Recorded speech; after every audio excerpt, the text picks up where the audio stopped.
सुबह उठने के बाद जब नोरा ब्रश कर रही थी तभी उसे अपने आसपास कुछ अजीब सा महसूस होने लगा। पहले तो उसे लगा शायद थकान की वजह से ऐसा लग रहा होगा, लेकिन अगले ही पल उसके चेहरे पर बेचैनी साफ दिखने लगी। खतरे का अंदेशा होते ही वह तुरंत आसपास ध्यान से देखने आगे बढ़ी, लेकिन जैसे ही उसकी नजर सामने गई उसका दिल एकदम ठंडा पड़ गया।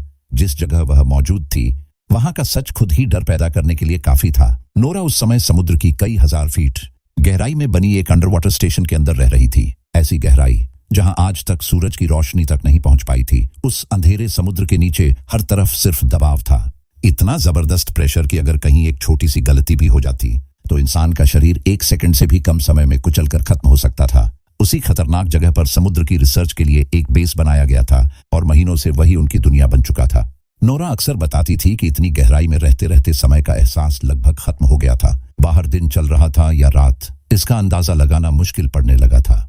कभी कभी तो नींद में देखी चीजें और सामने मौजूद सच दोनों एक जैसे लगने लगे थे। फिर भी ड्यूटी रुकने वाली नहीं थी, उन्हें उसी बंद दुनिया में रहकर काम करते रहना पड़ता था। लेकिन तभी अचानक पूरे बेस की लाइट्स अजीब तरीके से ब्लिंक करने लगी।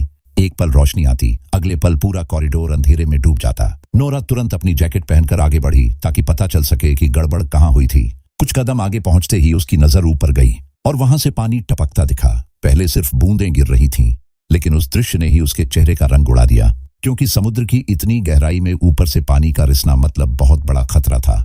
वह अभी ठीक से सोच भी नहीं पाई थी कि अगले ही पल तेज आवाज हुई और बेस की दीवार अचानक टूट गई। एक ही झटके में समुद्र का भारी दबाव अंदर घुस पड़ा। पानी इतनी ताकत से भीतर आया कि पूरा कॉरिडोर कुछ सेकंड में बर्बाद होने लगा। अपनी जान बचाने के लिए नोरा पूरी ताकत से दूसरी तरफ दौड़ पड़ी। दौड़ते हुए उसने सो रहे बाकी क्रू मेंबर्स को भी जगाना शुरू कर दिया। हर तरफ अफरा तफरी फैल चुकी थी। जो भी सामने आया घबराकर उसके पीछे भागने लगा। पीछे से पानी लगातार करीब आता जा रहा था और हर सेकंड मौत पास महसूस हो रही थी। काफी भाग दौड़ के बाद सब लोग किसी तरह दूसरे रूम तक पहुंच गए, लेकिन वहां पहुंचकर पता चला कि उस रूम का डोर सिस्टम फेल हो चुका था। दरवाजा बंद नहीं हो रहा था और अगर वह खुला रह जाता तो कुछ ही सेकंड में पूरा कमरा पानी से भर जाता। समय बिल्कुल नहीं था। नोरा तुरंत नीचे झुकी और अपने हाथों से सिक्योरिटी सिस्टम ठीक करने लगी। उसकी उंगलियां तेजी से काम कर रही थीं, जबकि पीछे से चीखों की आवाज लगातार बढ़ रही थी। इसी दौरान उसने पीछे देखा। कई क्रू मेंबर्स पानी से लड़ते हुए उनकी तरफ भाग रहे थे। हर कोई अपनी आखिरी ताकत लगा चुका था। नोरा जोर से चिल्लाई और उन्हें और तेज भागने को कहा, लेकिन दूरी बहुत कम बची थी और पानी उनसे कहीं ज्यादा तेज निकला। डोर तक पहुंचने से कुछ ही पल पहले समुद्र का तेज बहाव उन लोगों पर टूट पड़ा। एक एक करके सब पानी में समाते चले गए। वह दृश्य इतना भयानक था कि वहां खड़े बाकी लोगों की सांसें तक रुक गईं। उसी समय एक क्रू मेंबर ने नोरा से चिल्लाकर कहा कि दरवाजा तुरंत बंद करो, वरना कोई नहीं बचेगा। अगले ही पल उसने बटन दबा दिया। जोरदार आवाज के साथ भारी गेट नीचे गिरा और आखिरी सेकंड में दरवाजा बंद हो गया। फिर कुछ सेकंड बाद सब कुछ अचानक अजीब तरह से शांत पड़ गया, लेकिन उस खामोशी में भी डर खत्म नहीं हुआ था। रोड्रिगो धीरे से बोला कि शायद समुद्र के नीचे कोई बहुत बड़ा भूकंप आया था, क्योंकि इतनी तबाही बिना किसी बड़े झटके के मुमकिन नहीं लग रही थी। सबने तुरंत कंट्रोल रूम से संपर्क करने की कोशिश की, लेकिन बार बार कॉल भेजने के बाद भी उधर से कोई जवाब नहीं मिला। कुछ ही देर में साफ हो गया कि कंट्रोल रूम से उनका पूरा संपर्क टूट चुका था। उसी दौरान अचानक पूरे बेस में एक अजीब और दिल दहला देने वाली आवाज गूंज उठी। आवाज ऐसी लगी जैसे बेस के बाहर पानी के अंदर कोई बहुत भारी चीज धीरे धीरे सरक रही हो। नोरा और रोड्रिगो ने एक दूसरे की तरफ देखा। दोनों समझ चुके थे कि देर करना अब खतरे को और बढ़ा सकता था, इसलिए बिना समय गंवाए वे दोनों पॉट्स की तरफ निकल पड़े। टूटे हुए कॉरिडोर, झुकी हुई दीवारें और जगह जगह गिरा मलबा पार करते हुए वे आगे बढ़ते रहे। कई जगह रास्ता इतना खराब हो चुका था कि उन्हें संभल कर कदम रखना पड़ा। किसी तरह वे सर्वर रूम तक पहुंच गए। वहां पहुंचकर दोनों ने खराब पड़े कम्युनिकेशन सिस्टम को चालू करने की कोशिश शुरू कर दी। तारें बिखरी हुई थीं, स्क्रीनें बंद पड़ी थीं और हर तरफ इमरजेंसी अलार्म की हल्की आवाज गूंज रही थी। लेकिन तभी वही डरावनी आवाज फिर से बहुत पास से सुनाई दी। इस बार आवाज पहले से ज्यादा साफ थी, जैसे कोई चीज सच में उनके बहुत करीब आ चुकी हो। अब दोनों को शक होने लगा कि यह सिर्फ भूकंप नहीं था, कुछ और भी था, कुछ ऐसा जो बेस के बाहर मौजूद था। नोरा ने तुरंत सिस्टम का डेटा चेक किया। स्क्रीन पर जो दिखा उसने उसकी सांसें रोक दी। पूरा बेस लगभग ताश के घर की तरह टूट चुका था। सिर्फ कुछ हिस्से किसी तरह अभी तक टिके हुए थे। इसका मतलब साफ था, अगर जल्दी बाहर निकलने का रास्ता नहीं मिला तो पूरा स्टेशन कभी भी ढह सकता था। इसके बाद नोरा और रोड्रिगो एस्केप पॉड की तरफ बढ़ने लगे। आगे का रास्ता पूरी तरह टूट चुका था, इसलिए उन्हें झुककर कभी रेंग कर आगे बढ़ना पड़ा। टूटे पाइप्स के बीच से निकलते हुए वे रास्ता ढूंढ ही रहे थे कि तभी पीछे से किसी की दर्द भरी आवाज सुनाई दी, मुझे बचाओ। दोनों तुरंत पीछे मुड़े। वहां उनका साथी पॉल मलबे के नीचे दबा पड़ा था। दोनों ने मिलकर मलबा हटाया और उसे बाहर खींच लिया। पॉल मुश्किल से सांस ले पा रहा था, लेकिन जिंदा था। अब तीनों साथ आगे बढ़ने लगे। रास्ता आगे जाकर और तंग हो गया, इतना कि सीधा चलना नामुमकिन पड़ गया। सबसे आगे नोरा थी और बाकी दोनों उसके पीछे धीरे धीरे रेंग रहे थे। तभी अचानक नोरा की नजर सामने पड़ी एक डेड बॉडी पर जाकर रुक गई। वह आदमी वहीं पड़ा था, बिल्कुल स्थिर, लेकिन उसकी आंखें अब भी खुली हुई थीं। उन आंखों में ऐसा डर जमे हुआ था जैसे मरने से ठीक पहले उसने कोई ऐसी चीज देखी हो जिसे देखकर इंसान का होश उड़ जाए। कुछ पल के लिए तीनों वहीं रुक गए। उस दृश्य ने उनके भीतर एक नया डर भर दिया। अब उन्हें लगने लगा कि समुद्र की उस अंधेरी गहराई में शायद कोई ऐसी चीज जाग चुकी थी जिसके बारे में इंसान ने कभी सोचा भी नहीं था। काफी मुश्किलों के बाद आखिरकार वे पॉड रूम तक पहुंच गए, लेकिन वहां पहुंचते ही उनके पैरों तले जमीन खिसक गई। पूरा कमरा लगभग खाली पड़ा था। एक भी एस्केप पॉड वहां मौजूद नहीं मिला। सिर्फ कैप्टन लुसियन सामने दिखाई दिए, लेकिन वे खुद अंदर फंसे हुए थे क्योंकि डोर लॉक हो चुका था। नोरा ने बाहर से सिस्टम छेड़कर किसी तरह दरवाजा खोल दिया और कैप्टन बाहर निकल आए। बाहर आते ही उन्होंने बताया कि जितने भी पॉड्स बचे थे उनमें बाकी क्रू मेंबर्स को पहले ही पानी की सतह की तरफ भेज दिया गया था। अब उनके पास सिर्फ एक ही रास्ता बचा था, उन्हें किसी तरह सबमर्सिबल रूम तक पहुंचना पड़ेगा। यह सुनकर नोरा ने धीमी आवाज में कहा कि पूरा बेस लगभग खत्म हो चुका था। उन्हें यह तक नहीं पता था कि अभी कितने लोग जिंदा बचे थे, और सबसे बड़ी बात, उन्हें खुद अपने बचने की भी कोई उम्मीद साफ दिखाई नहीं पड़ रही थी। कुछ पल चुप रहने के बाद नोरा ने कैप्टन की तरफ देखा। उसकी आंखों में डर और सवाल दोनों थे। फिर उसने पूछा, आखिर यह सब हो क्या रहा था? क्या सच में नीचे कोई भूकंप आया था, या फिर समुद्र की गहराई में कुछ और जाग चुका था? कैप्टन ने धीमी आवाज में कहा कि अपनी पूरी जिंदगी में उन्होंने ऐसा दृश्य पहली बार देखा था। उनकी आंखों में भी वही डर था जो बाकी सबके चेहरों पर साफ दिखाई दे रहा था, लेकिन डरने का समय अब पीछे छूट चुका था क्योंकि हालात का सामना करना ही पड़ने वाला था। इसके बाद सब लोग कंट्रोल रूम की तरफ बढ़ गए। वहां एमिली और स्मिथ पहले से ही सिस्टम के सामने बैठे बाहर की दुनिया से संपर्क जोड़ने की कोशिश कर रहे थे। स्क्रीनें चालू थीं, अलर्ट लगातार चमक रहे थे, लेकिन किसी भी तरफ से कोई सिग्नल वापस नहीं मिला। जितनी बार भी वे कोशिश करते, जवाब सिर्फ सन्नाटा बनकर लौटता। इसी दौरान कंट्रोल रूम को अचानक जोरदार झटके लगने लगे। पूरा कमरा ऐसे कांपा जैसे बाहर से कोई बहुत भारी चीज पूरे बेस को धक्का दे रही हो। दीवारें चरमराने लगीं, ऊपर लगे पाइप्स हिलने लगे, और हर झटके के साथ लगा जैसे पूरा स्टेशन अपनी जगह से उखड़ने वाला था। नोरा तुरंत सिस्टम चेक करने लगी। कुछ सेकंड बाद उसने स्क्रीन पर दिखता डेटा देखकर सबको बताया कि बेस के ऊपर वाले सारे फ्लोर्स और कूलिंग टावर पूरी तरह खत्म हो चुके थे, लेकिन असली खतरा अभी बाकी था। बेस का कोर, वही हिस्सा जो पूरे स्टेशन को पावर देता था, अब अनस्टेबल हो चुका था। अगर वह कोर फट जाता तो धमाका इतना बड़ा होता कि पूरा रिसर्च स्टेशन एक पल में राख बन जाता। समुद्र की उस गहराई में बचने का कोई मौका नहीं बचता। यह सुनते ही कमरे में खामोशी फैल गई, क्योंकि अब तक जितने एस्केप पॉड्स बचे थे वे भी पहले ही नष्ट हो चुके थे। कुछ देर के लिए सबने मान लिया कि शायद अब अंत सामने खड़ा था। उम्मीद धीरे धीरे टूटने लगी, लेकिन तभी कैप्टन ने कहा कि अभी एक आखिरी रास्ता बाकी था। उनकी बात सुनकर सबकी नजरें उनकी तरफ उठ गईं। उन्होंने बताया कि बेस के सबसे गहरे हिस्से में जहां ड्रिलिंग चल रही थी, शायद कोई पॉड अभी भी मिल सकता था। अगर किस्मत साथ देती तो वही उनकी आखिरी उम्मीद बन सकता था। पॉल ने तुरंत दूरी का हिसाब बताया। ड्रिलिंग साइट यहां से करीब 1.5 किलोमीटर दूर पड़ती थी। इतनी खराब हालत में वहां तक पहुंचना आसान नहीं था। रास्ता टूटा हुआ था और बाहर समुद्र का दबाव हर सेकंड मौत जैसा था। इसी बातचीत के बीच अचानक स्मिथ को ड्रिलिंग साइट से आया आखिरी रिकॉर्डेड सिग्नल मिला। उसने तुरंत ऑडियो चलाया, लेकिन जैसे ही आवाज कमरे में गूंजी, सबकी सांसें अटक गईं। उस सिग्नल में सिर्फ लोगों की दर्द भरी चीखें सुनाई दी, और उनके बीच कोई ऐसी डरावनी गुर्राहट थी जो इंसानी नहीं लग रही थी। ऐसा लगा जैसे वहां कुछ और भी मौजूद था, कुछ ऐसा जिसने पूरी टीम को खत्म कर दिया था। इसी बीच अचानक पूरा बेस फिर से जोर से कांप उठा। इस बार झटका पहले से कहीं ज्यादा भारी था। कमरे की लाइट्स झपकने लगी, धातु की दीवारें कराहने लगी। ऐसा लग रहा था जैसे अंधेरे पानी में छिपा कोई दानव पूरे स्टेशन को खिलौने की तरह तोड़ देना चाहता हो। पॉल ने टूटती आवाज में कहा कि शायद उन्हें इतनी गहराई तक ड्रिलिंग करनी ही नहीं चाहिए थी। हो सकता था उन्होंने किसी ऐसी चीज को जगा दिया हो जिसे हमेशा सोया रहना चाहिए था। अब सोचने का समय खत्म हो चुका था, क्योंकि कोई दूसरा रास्ता सामने नहीं था। सबने भारी अंडरवाटर सूट्स पहनने शुरू किए। अब वही सूट उनकी आखिरी सुरक्षा बन चुके थे। एक एक कर सब बाहर निकले। जैसे ही उन्होंने समुद्र की उस काली गहराई में कदम रखा, चारों तरफ सिर्फ अंधेरा और दबाव महसूस हुआ। लेकिन अगले ही पल हादसा हो गया। रॉड्रिगो के हेलमेट पर अचानक एक पतली दरार उभरी। सब कुछ इतना जल्दी हुआ कि कोई कुछ समझ भी नहीं पाया। समुद्र के भयानक दबाव ने एक सेकंड में उसका पूरा शरीर तोड़ दिया। उसका सूट भीतर से फट गया और वह वहीं खत्म हो गया। अपने साथी की इतनी दर्दनाक मौत देखकर सब कुछ पल भर के लिए जम गया। कोई आवाज नहीं निकली। नोरा ने जब सामने फैले काले समुद्र की तरफ देखा तो उसे लगा जैसे यह सन्नाटा अंतरिक्ष से भी ज्यादा डरावना था। ऊपर कुछ नहीं, नीचे कुछ नहीं, सिर्फ अंधेरा, साथी को खोने का दुख और मौत का डर साथ लेकर बाकी लोग आगे बढ़े। किसी तरह वे कार्गो लिफ्ट की छत तक पहुंचे और ऊपर चढ़कर उसके अंदर घुस गए। अंदर आते ही कैप्टन ने सबको बताया कि उन्हें जितनी जल्दी हो सके इस बेस से दूर निकलना पड़ेगा, क्योंकि कोर कभी भी फट सकता था। अगर देर हुई तो पूरा स्टेशन ज्वालामुखी की तरह फट पड़ता और फिर कोई भी नहीं बचता। इसके बाद लिफ्ट नीचे की तरफ उतरने लगी। हर सेकंड वे समुद्र की ओर गहराई में जा रहे थे। तभी लिफ्ट की स्क्रीन पर अचानक एक मदद का सिग्नल चमका। किसी पोर्ट से इमरजेंसी कॉल आ रही थी। कैप्टन ने तुरंत लिफ्ट रोक दी। उन्होंने पॉल और स्मिथ की तरफ देखा, फिर कहा, जो भी यह सिग्नल भेज रहा था उसे ढूंढकर वापस लाना पड़ेगा। दोनों ने बिना कुछ कहे फिर से अपने भारी सूट पहने और अगले ही पल वे दोबारा उस अंधेरे पानी में उतर गए। पॉल और स्मिथ धीरे धीरे आगे बढ़ने लगे। हर कदम बहुत संभल कर रखना पड़ रहा था, क्योंकि जरा सी गलती सीधा मौत तक ले जा सकती थी। चलते चलते स्मिथ को अचानक महसूस हुआ कि अंधेरे में कोई चीज उनके पीछे चल रही थी। पहले उसने सोचा शायद डर की वजह से ऐसा लग रहा था, लेकिन वह एहसास बार बार लौटता रहा, जैसे कोई उनके पीछे रुककर देख रहा हो और फिर धीरे से फिर आगे बढ़ रहा हो। दोनों बिना रुके आगे बढ़ते रहे। कुछ देर बाद आखिरकार वे उस पॉट तक पहुंच गए जहां से मदद का सिग्नल आया था। लेकिन वहां पहुंचते ही दोनों ठिठक गए, क्योंकि पॉट के आसपास का पूरा हिस्सा किसी अजीब चिपचिपे पदार्थ से ढका पड़ा था।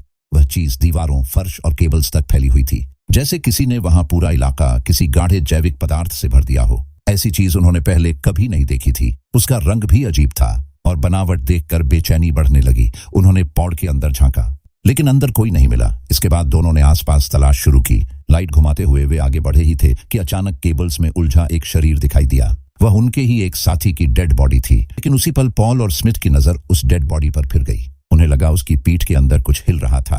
पहले दोनों समझ नहीं पाए कि उन्होंने सही देखा या नहीं, लेकिन अगले ही सेकंड सब साफ हो गया। उस लाश की पीठ फटी और उसके अंदर से बिजली जैसी तेजी से एक छोटा अजीब जीव बाहर निकला। वह सीधे पॉल पर टूट पड़ा। इतनी तेजी से हमला हुआ कि पॉल संभल भी नहीं पाया, लेकिन स्मिथ ने तुरंत प्रतिक्रिया दी। काफी मुश्किल से उसने उस छोटे क्रिएचर को मार गिराया। वह जीव आकार में छोटा था, लेकिन बेहद हिंसक दिख रहा था। उसके शरीर के चारों तरफ तेज नुकीले पंजे निकले हुए थे। दोनों उस मरे हुए क्रिएचर को साथ लेकर जल्दी से वापस लिफ्ट में लौट आए। अंदर आते ही सबकी नजर उसी पर टिक गई। पॉल ने हाँफते हुए बताया कि वह जीव उस डेड बॉडी को नोच नोच कर खा रहा था। यानी वह सिर्फ हमला नहीं कर रहा था, बल्कि शिकार कर रहा था। एमिली आगे बढ़ी और ध्यान से उस क्रिएचर को देखने लगी। उसने उसके पंजे, शरीर की बनावट और त्वचा को गौर से देखा। फिर उसने कहा कि शायद ड्रिलिंग के दौरान उन्होंने गलती से किसी ऐसे हिस्से को खोल दिया था जहां पहले से ये अजीब और खतरनाक जीव रहते थे, और अब शायद उनकी दुनिया में घुस आने की वजह से वे सब गुस्से में बाहर आ गए थे। एमिली अभी अपनी बात पूरी भी नहीं कर पाई थी कि अचानक लिफ्ट की सारी लाइट्स बंद हो गईं। पूरा अंदरूनी हिस्सा अंधेरे में डूब गया। कुछ पल के लिए सिर्फ मशीनों की हल्की आवाज सुनाई देती रही।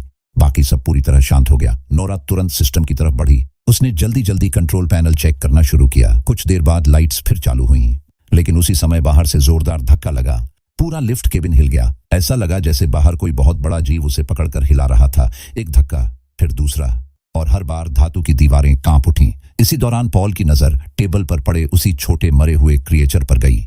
वह कुछ सेकंड उसे देखता रहा। फिर उसके मन में एक डरावना ख्याल आया, क्या बाहर जो चीज लिफ्ट पर हमला कर रही थी वह उसी की मां हो सकती थी? अगर ऐसा था तो शायद वे सच में बहुत बड़ी गलती कर चुके थे। भीतर मौजूद सभी लोग चुप खड़े रहे। किसी ने एक शब्द तक नहीं कहा। चारों तरफ इतनी गहरी खामोशी फैल गई कि सबको अपनी धड़कनें साफ सुनाई देने लगी। हर कोई बस अगला झटका आने का इंतजार कर रहा था। तभी कैप्टन ने टॉर्च उठाई और लिफ्ट की छत पर लगे कांच की तरफ रोशनी डाली। जैसे ही रोशनी बाहर गई, अचानक एक विशालकाय क्रिएचर कांच पर पूरी ताकत से आ टकराया। उसका चेहरा इंसान जैसा था, लेकिन पूरी तरह दानव की तरह विकृत। लंबे हाथ, भयानक चेहरा और आंखों में जंगली हिंसा। उसे देखकर अंदर खड़े सब लोग बुरी तरह डर गए। कुछ पल के लिए किसी की सांस तक अटक गई, लेकिन अगला झटका इससे भी बड़ा था। अचानक बेस के ऊपर वाले हिस्से में जोरदार विस्फोट हुआ। इतनी तेज रोशनी फैली कि लगा समुद्र की गहराई में अचानक सूरज फट पड़ा हो। पूरे अंधेरे पानी में सफेद चमक भर गई और उसी धमाके की ताकत से लिफ्ट के मोटे केबल्स टूट गए। अगले ही पल लिफ्ट नियंत्रण खो बैठी और पूरी रफ्तार से नीचे गिरने लगी। लिफ्ट तेजी से नीचे गिरने लगी, इसलिए सबने बिना देर किए अपने हेलमेट तुरंत पहन लिए। हर किसी को समझ आ गया था कि अब एक सेकंड की भी गलती जान ले सकती थी।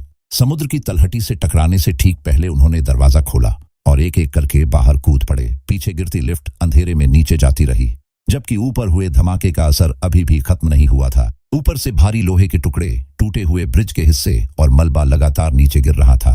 वह सब कुछ बारिश की तरह उनके आसपास गिरने लगा। कभी कोई बड़ा टुकड़ा पास से गुजरता, कभी धूल और मलबा पानी में घूमने लगता। सब लोग एक दूसरे को संभालते हुए तेजी से आगे बढ़े। उन्हें किसी तरह ड्रिलिंग चैम्बर तक पहुंचना था। चारों तरफ इतना गहरा अंधेरा था कि सूट की रोशनी भी बस थोड़ी दूरी तक ही जा रही थी। उसी अंधेरे में कई बार ऐसी परछाइयां दिखीं जिनसे लगा जैसे आसपास कुछ चल रहा था। कोई साफ दिखाई नहीं दिया, लेकिन एहसास लगातार बना रहा कि वे अकेले नहीं थे। काफी संघर्ष के बाद वे ड्रिलिंग चैम्बर के दरवाजे तक पहुंचे, लेकिन वहां पहुंचकर पता चला कि दरवाजा भी जाम हो चुका था। कैप्टन और बाकी सब ने मिलकर उसे खोलने की कोशिश की। कई बार जोर लगाने के बाद आखिरकार दरवाजा थोड़ा खुला और वे किसी तरह अंदर घुस गए। अंदर आते ही ऊपर से फिर वही डरावनी आवाज सुनाई दी, धातु के रगड़ने जैसी, भारी और बेचैन कर देने वाली। कुछ पल के लिए सब रुक गए। फिर कैप्टन ने सबको शांत करते हुए कहा कि शायद ऊपर बेस के टूटे हिस्से गिर रहे थे।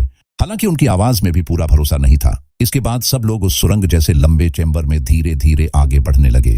रास्ता पहले ही तंग था और आगे जाकर और संकरा होता गया। कई जगह झुककर निकलना पड़ा, कई जगह हाथों के सहारे आगे बढ़ना पड़ा। फिर एक मोड़ पर पहुंचकर सब रुक गए। आगे का रास्ता मलबे से पूरी तरह बंद पड़ा था, लेकिन तभी नोरा ने आगे बढ़कर कहा कि वह पानी के नीचे से दूसरी तरफ जाने की कोशिश करेगी। उसने अपना हेलमेट ठीक किया, एक गहरी सांस ली और पानी में उतर गई। संकरा रास्ता था, ऊपर नीचे पत्थर और लोहे के टुकड़े फंसे थे, लेकिन वह धीरे धीरे तैरते हुए दूसरी तरफ पहुंच गई। दूसरी तरफ पहुंचकर उसने हाथ उठाकर इशारा किया। अब बाकी सबको भी वही रास्ता लेना पड़ा। एक एक करके सब पानी में उतरे और दूसरी तरफ निकल आए, लेकिन आखिर में पॉल पीछे रह गया। वह जैसे ही आगे बढ़ने लगा, उसे अचानक महसूस हुआ कि पीछे अंधेरे पानी में कुछ मौजूद था, जैसे कोई उसके बहुत करीब आकर रुक गया हो। पॉल धीरे से पीछे मुड़ा। उसी पल उसे पानी में एक अजीब क्रिएचर की झलक दिखाई दी, लेकिन अगले ही सेकंड वह अंधेरे में गायब हो गया। बस एक हलचल बची और फिर सन्नाटा। कैप्टन लगातार रेडियो पर उसे आवाज देते रहे, लेकिन पॉल की तरफ से कोई जवाब नहीं आया। कुछ पल बाद सबकी घबराहट बढ़ने लगी। मजबूर होकर उन्होंने उसके सूट से जुड़ी केबल पकड़कर जोर से खींचना शुरू किया। काफी देर बाद पॉल उनकी तरफ वापस खिंचता हुआ आया। उसे देखकर सबने राहत की सांस ली, लेकिन राहत ज्यादा देर नहीं टिक सकी। अगले ही पल उसी केबल को दूसरी तरफ से किसी अदृश्य ताकत ने जोर से खींच लिया। इतनी ताकत से कि पॉल फिर पीछे की तरफ जाने लगा। वह डर के मारे चिल्लाने लगा। बाकी सब लोग घबराकर केबल काटने की कोशिश करने लगे, लेकिन तब तक बहुत देर हो चुकी थी। एक ही झटके में उसका शरीर बुरी तरह खिंच गया और अगले ही पल उसका एक हिस्सा अलग हो गया। उसके हेलमेट के अंदर अचानक खून भरने लगा। कुछ सेकंड के भीतर वहीं उसकी दर्दनाक मौत हो गई। कोई कुछ नहीं कर पाया। यह देखकर बाकी सब पूरी तरह टूट गए। डर अब सीधा दहशत में बदल चुका था। वे जितनी तेजी से हो सकता था वहां से आगे बढ़ने लगे। अब बस बच निकलना ही एकमात्र मकसद बचा था। कुछ देर बाद कैप्टन ने फिर रेडियो के जरिए ऊपर की दुनिया से संपर्क करने की कोशिश की, लेकिन इस बार भी जवाब में सिर्फ सन्नाटा मिला। पॉल की मौत ने सबके भीतर की ताकत तोड़ दी थी। एक एक कर उनके साथी किसी ऐसी चीज के हाथों खत्म हो रहे थे जिसे वे ठीक से देख भी नहीं पा रहे थे। आगे बढ़ते हुए वे एक कंट्रोल रूम तक पहुंचे। वहां से बाहर का हिस्सा साफ दिखाई दे रहा था। नोरा ने बाहर देखा और कुछ पल के लिए वहीं ठहर गई। ड्रिलिंग मशीन पूरी तरह मुड़ी तुड़ी पड़ी थी। इतनी बड़ी मशीन जिसे हिलाना भी मुश्किल था। वह ऐसे टूटी थी जैसे किसी ने उसे हाथ से मोड़ दिया हो। स्मिथ ने अविश्वास में कहा कि 6000 टन वजन की मशीन का इस तरह टूट जाना समझ से बाहर था। एमिली कांपती आवाज में बोली कि शायद यह सब उनकी गलती थी। उन्होंने समुद्र की गहराई को छेड़ा था और अब वही गहराई जवाब दे रही थी। उसे लगने लगा कि शायद उन्हें यहाँ आना ही नहीं चाहिए था। कैप्टन ने सबको शांत रहने को कहा। उन्होंने साफ कहा कि यहाँ ज्यादा देर रुकना खतरे को बुलाने जैसा था। लेकिन तभी स्मिथ ने बताया कि उसका सूट डैमेज हो चुका था। अगर वह बाहर गया तो पानी का प्रेशर उसका शरीर नहीं सह पाएगा। उसने खुद ही कह दिया कि बाकी लोग उसे छोड़कर आगे बढ़ जाएं, क्योंकि अगर वह साथ गया तो सबकी जान खतरे में पड़ सकती थी। लेकिन कैप्टन पीछे हटने वालों में नहीं थे। उन्होंने उसका सूट ध्यान से देखा और किसी तरह उसे अस्थायी तौर पर ठीक कर दिया। अब फिर सबको बाहर निकलना पड़ा, क्योंकि ड्रिलिंग साइट तक पहुंचना जरूरी था। शायद वहीं एस्केप पॉड्स बच गए हों। वे फिर से पानी में उतर गए। चारों तरफ वही घना अंधेरा फैल चुका था। चलते चलते अचानक नोरा को महसूस हुआ कि उसके पीछे कोई मौजूद था, जैसे कोई बिना आवाज किए उसके साथ साथ चल रहा हो। उसने धीरे से टॉर्च घुमाई, लेकिन अंधेरे में टॉर्च घुमाने के बाद भी नोरा को कुछ साफ दिखाई नहीं पड़ा। सामने सिर्फ काला पानी था और चारों तरफ गहरी खामोशी फैली हुई थी। फिर भी उसके मन में डर लगातार बढ़ता गया, क्योंकि बार बार उसे ऐसा महसूस हुआ जैसे कोई चीज उसके बिल्कुल पास से होकर गुजरी हो। अगले ही पल उसके सामने से एक अजीब सा क्रिएचर तेजी से तैरता हुआ निकल गया। बस एक झलक मिली, लेकिन उतनी ही काफी थी सबको डरा देने के लिए। तुरंत सब लोग इधर उधर देखने लगे, जैसे हर दिशा में कोई खतरा छिपा बैठा हो। कैप्टन ने बिना देर किए सबको सूट की लाइट बंद करने को कहा। रोशनी बुझते ही चारों तरफ और भी गहरा अंधेरा फैल गया। अब सिर्फ सांसों की आवाजें सुनाई दे रही थीं। इसी दौरान अचानक पता चला कि स्मिथ साथ में नहीं था। सब लोग घबरा कर उसे ढूंढने लगे। तभी नोरा की नजर दूर पड़ी। जहां कोई अजीब सी चीज स्मिथ को पकड़कर घसीटते हुए ले जा रही थी। नोरा तुरंत उसकी तरफ बढ़ी। वो क्रिएचर स्मिथ को खींचते हुए एक संकरी गुफा के अंदर ले गया। कैप्टन ने एक पल भी बर्बाद नहीं किया और सीधे उसी गुफा में घुस गए। अंदर रास्ता बहुत तंग था, चारों तरफ चट्टानें थीं और बीच बीच में सिर्फ सूट की हल्की रोशनी दिखाई दे रही थी। काफी अंदर जाने के बाद आखिरकार कैप्टन को स्मिथ मिल गया। किस्मत से स्मिथ अभी जिंदा बचा हुआ था। कैप्टन ने उसे पकड़कर धीरे धीरे बाहर खींच लिया। सबको लगा कि खतरा फिलहाल टल गया, लेकिन तभी कैप्टन को याद आया कि स्मिथ की गन गुफा के अंदर ही छूट गई थी। वह दोबारा मुड़े और वापस उसी अंधेरे में चले गए। उन्होंने गन उठाई और लौटने लगे, लेकिन अगले ही पल गुफा की गहराई से कुछ बहुत बड़ा अचानक बाहर निकला। उस भयानक मॉन्स्टर ने सीधे कैप्टन को पकड़ लिया और ऊपर की तरफ खींचने लगा। सब कुछ इतना अचानक हुआ कि किसी को संभलने का मौका तक नहीं मिला। कैप्टन के सूट की केबल नोरा से जुड़ी हुई थी, इसलिए नोरा भी उसके साथ ऊपर की तरफ घिसटने लगी। पानी के भीतर दोनों बुरी तरह संघर्ष करते रहे। फिर जाकर दोनों एक बड़े प्लेटफॉर्म से टकराए। कैप्टन प्लेटफॉर्म के किनारे लटक गए थे। नोरा पूरी ताकत से उन्हें पकड़कर ऊपर खींचने लगी। तभी वही विशाल क्रिएचर फिर सामने आ गया। इस बार वह पहले से भी ज्यादा साफ दिखाई दिया। उसका आकार इतना बड़ा था कि लग रहा था जैसे समुद्र की गहराई में कोई प्राचीन दानव छिपा बैठा था। उसने अपना विशाल मुंह खोला और सीधे नोरा के हेलमेट की तरफ बढ़ा। उसी समय कैप्टन ने अपनी नाइफ निकाली और पूरे जोर से उस पर वार कर दिया। घायल होते ही वह क्रिएचर और ज्यादा हिंसक हो गया। उसने दोनों को बहुत तेजी से ऊपर की तरफ खींचना शुरू कर दिया। कैप्टन समझ चुके थे कि इतनी तेजी से ऊपर जाने का मतलब सीधी मौत था। ऊपर का प्रेशर उनके सूट को फाड़ देता। उन्होंने नोरा से कहा कि केबल काट दे, वरना वह भी साथ में मर जाती, लेकिन नोरा ऐसा नहीं कर पाई। उसके हाथ रुक गए। तब कैप्टन ने खुद अपनी नाइफ उठाई और केबल काट दी। केबल कटते ही नोरा नीचे अलग हो गई और अगले ही पल ऊपर एक भयानक धमाका हुआ। कैप्टन का सूट वहीं फट गया और उसी विस्फोट में उनकी मौत हो गई। धमाके की ताकत इतनी तेज थी कि नोरा नीचे समुद्र की तलहटी में जा गिरी। वह बेस के एक छोड़े हुए हिस्से में आकर टकराई। चारों तरफ सन्नाटा था, जैसे वहां बहुत समय से कोई आया ही न हो। किसी तरह अंदर पहुंचकर वह पूरी तरह टूट गई। अब उसे समझ नहीं आ रहा था कि स्मिथ और एमिली बच पाए या नहीं। वह बार बार रेडियो पर उनकी आवाज लगाने लगी, लेकिन लंबे समय तक कोई जवाब नहीं मिला। उस खाली जगह में सिर्फ उसकी टूटी हुई सांसें सुनाई देती रहीं। फिर उसने आसपास पड़े उपकरणों में से एक पुराना सूट निकाला। काफी मेहनत के बाद उसने उसे किसी तरह ठीक किया। फिर वही सूट पहनकर दोबारा पानी में उतर गई। अब उसका एक ही मकसद था, बाकी लोगों को ढूंढना। इसी दौरान रेडियो में अचानक एमिली की आवाज सुनाई दी। नोरा तुरंत उसी दिशा में बढ़ी। दूर अंधेरे में उसे एक हल्की सी रोशनी चमकती दिखाई दी। वह एमिली के सूट की लाइट थी। काफी मुश्किल से वहां पहुंचने पर उसने देखा कि एमिली स्मिथ को घसीटते हुए आगे ले जा रही थी। स्मिथ बहुत बुरी तरह घायल हो चुका था और मुश्किल से हिल पा रहा था। नोरा ने पहले एमिली को संभाला, फिर दोनों ने मिलकर स्मिथ को पकड़ा और धीरे धीरे आगे बढ़ने लगी। चारों तरफ फिर वही गहरा अंधेरा फैल गया।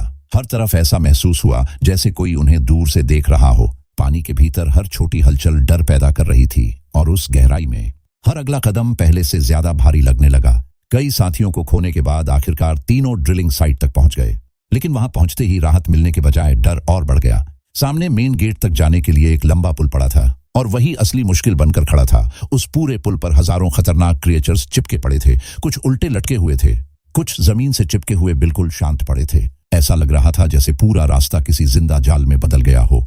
नोरा, एमिली और स्मिथ वहीं रुक गए, क्योंकि उन्हें समझ आ गया था कि मेन गेट तक पहुंचने का सिर्फ यही एक रास्ता बचा था और अगर उनमें से एक भी क्रिएचर जाग गया तो बाकी सब भी अगले ही पल टूट पड़ते। कोई और विकल्प नहीं था, इसलिए तीनों बहुत धीरे धीरे आगे बढ़ने लगे। अचानक एक क्रिएचर हिला, फिर उसकी आंख खुल गई और अगले ही पल उसने सीधे नोरा पर हमला कर दिया। नोरा पीछे हटते हुए जोर से एमिली को चिल्लाकर बोली कि वह तुरंत स्मिथ को लेकर आगे निकल जाए। उधर वह क्रिएचर अपना विशाल मुंह खोलकर नोरा को निगलने के लिए झपटा, लेकिन इस बार नोरा घबराई नहीं। उसने सही समय देखकर गन उठाई और बिल्कुल पास से गोली उसके खुले मुंह के अंदर दाग दी। गोली सीधे उसके पेट के भीतर लगी। क्रिएचर तड़प कर वहीं गिर पड़ा। कुछ सेकंड तक उसका शरीर कांपता रहा, फिर बिल्कुल शांत हो गया। नोरा उसका शरीर चीरकर किसी तरह बाहर निकली, लेकिन तब तक देर हो चुकी थी। आसपास पड़े बाकी क्रिएचर्स भी जागने लगे थे। एक के बाद एक उनकी हलचल बढ़ने लगी। नोरा तुरंत गन दोबारा रिलोड करने लगी। तभी उसकी नजर ऊपर गई और उसने देखा कि जहां ये सारे क्रिएचर्स लटके पड़े थे, वह पूरा हिस्सा धीरे धीरे ऊपर उठने लगा। पूरा प्लेटफॉर्म जैसे अंधेरे में समाता चला गया और उसी अंधेरे के बीच सामने वाली बिल्डिंग के ऊपर एक बहुत बड़ी छाया खड़ी दिखाई दी। इतनी बड़ी कि पहले समझ ही नहीं आया वह क्या था। नोरा ने ध्यान से देखा, फिर उसकी सांस जैसे रुक गई। उसके सामने एक विशाल समुद्री दानव खड़ा था। उसका आकार इतना बड़ा था कि आसपास की पूरी बिल्डिंग उसके सामने छोटी लगने लगी। 50 मंजिला ढांचा भी उसके मुकाबले खिलौने जैसा लग रहा था। वह किसी प्राचीन समुद्री राक्षस की तरह अंधेरे में खड़ा उन्हें देख रहा था। नोरा ने बिना देर किए मेन गेट की तरफ दौड़ लगा दी। उसी समय उस दानव ने अपना भारी पैर पुल पर दे मारा धमाका इतना जोरदार पड़ा कि पूरा इलाका हिल गया। ऐसा लगा जैसे पानी के भीतर कोई बहुत बड़ा धमाका हुआ हो। झटके से नोरा दूर जा गिरी। उसका शरीर फिसलता हुआ किनारे तक पहुंचा और वह बेहोश हो गई। अगले ही पल एमिली वापस आई। उसने नोरा को पकड़कर घसीटा और किसी तरह मेन गेट के अंदर ले गई। फिर पूरी ताकत से दरवाजा बंद कर दिया। तीनों अंदर तो आ गए, लेकिन बाहर खतरा अभी भी खत्म नहीं हुआ था। वह विशाल मॉन्स्टर बाहर से पूरी बिल्डिंग को हिलाने लगा। ऐसा लग रहा था जैसे वह पूरे बेस को जड़ से उखाड़ देना चाहता हो। वे लोग तेजी से आगे बढ़ते हुए पॉड रूम तक पहुंचे। अंदर पहुंचकर पहली बार उन्हें बच निकलने की उम्मीद दिखी, क्योंकि वहां 3 एस्केप पॉड्स लगे हुए थे। नोरा ने तुरंत सिस्टम चेक किया। तभी पता चला कि 3 में से सिर्फ 2 पॉड्स सही हालत में थे। तीसरा पूरी तरह खराब पड़ा था। समय बहुत कम बचा था, इसलिए सबसे पहले उन्होंने घायल स्मिथ को एक काम करने वाले पॉड में बैठाया और उसे ऊपर भेज दिया। पहला पॉड लॉन्च होते ही थोड़ी राहत मिली। इसके बाद नोरा ने एमिली से कहा कि वह दूसरे पॉड में बैठ जाए, लेकिन एमिली तुरंत समझ गई कि अब नोरा के लिए कोई सुरक्षित रास्ता नहीं बचा। वह जाने को तैयार नहीं हुई। उसने साफ मना कर दिया, क्योंकि वह नोरा को अकेला छोड़ना नहीं चाहती थी। तब नोरा ने उसे समझाया। उसने कहा कि स्मिथ के साथ उसका पूरा भविष्य जुड़ा हुआ था और उसे जिंदा ऊपर पहुंचना ही चाहिए था। एमिली की आंखों में डर और दर्द दोनों साफ दिखाई दिए। वह रोते हुए बोली कि नोरा को वापस आना पड़ेगा। वह उसका इंतजार करती रहेगी, लेकिन नोरा चुप रही। अगले ही पल उसने खुद एमिली का पॉड लॉन्च कर दिया। एमिली ऊपर चली गई और पूरे बेस में अब सिर्फ नोरा अकेली रह गई। उसी समय बाहर से छोटे छोटे क्रिएचर्स कांच की दीवारों पर टूट पड़े। कांच लगातार कांपने लगा। हर तरफ खतरे की आवाजें भर गईं। नोरा ने सिस्टम स्क्रीन देखी। स्क्रीन पर साफ दिखाई दिया कि हजारों क्रिएचर्स ऊपर जाते दोनों पॉड्स के पीछे लग चुके थे। अब आखिरी फैसला उसी को लेना था।